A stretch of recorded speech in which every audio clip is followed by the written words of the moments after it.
is the unfortunate story about a boy named Pat. Pat was always a strange boy, a shy boy, for he spent much of his high school life as a loner. Pat also spent much of high school looking like a girl.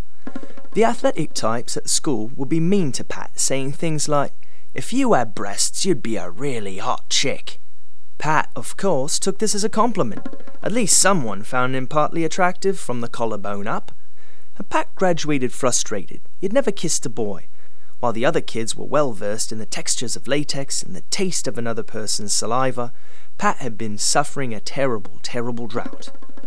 Without having kissed a boy and not knowing what to do after high school, Pat did what any other homosexual would do.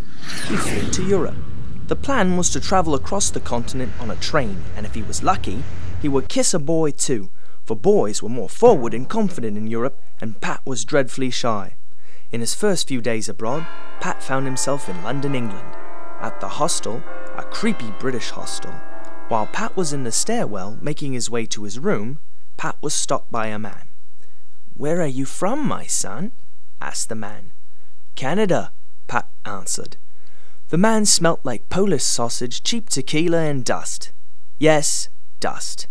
He also looked like a cross between Phil Collins, Danny DeVito and Harvey Keitel, but not in an attractive way. He was the kind of man most people would be afraid to make eye contact with, but Pat was naive, stupid and far too polite, and the man was wearing sunglasses, rendering his eyes unreadable. "I've always wanted to go to Canada," said the man. "Come back to my room and tell me about Canada." This would be the moment when most people would run, but Pat did not have much experience with creepy older men. Pat happily obliged. The moment Pat entered the man's hostel room, Pat realized he was trapped. The room was a tiny box with no way of escaping easily. There was nowhere else to sit but on the bed next to the creepy man, who blocked Pat's escape to the door. Pat realized he had made a mistake. The man did not want to talk about Canada. "I met a boy from Montreal once. I gave him $1,000 to live with me for a week, and we had a lot of fun," said the increasingly creepy man. Pat was silent, thinking about his friends and family, those who would miss him once he was gone. "What do you think?" The man put his hand on Pat's crotch. At that moment, Pat's penis shriveled up and played dead. There was no way this man could get any penile growth from Pat, for it is simply impossible to get an erection when one is fearing death at any moment. "I'm feeling sick," Pat blurted out. Instead of allowing him to leave, the man reached down under the rusty sink and pulled out a slimy, lukewarm, half-cooked rotisserie chicken. The man pulled the slimy bits of chicken from the carcass and slipped them in his wet mouth. He licked the excess juice from his fingers, but the juice all over his face remained.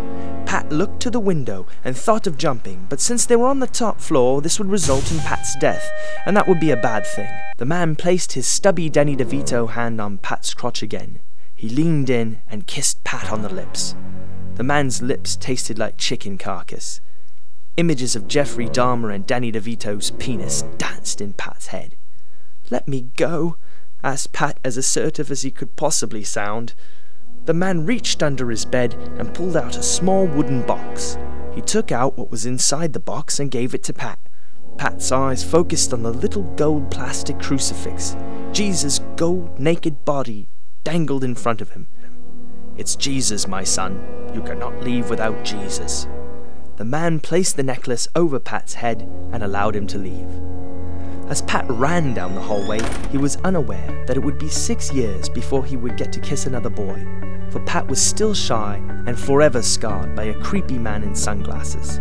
His relationship with men would never be the same, his relationship with Jesus would never be the same, and Pat was certain that he would never, ever, ever eat chicken ever again.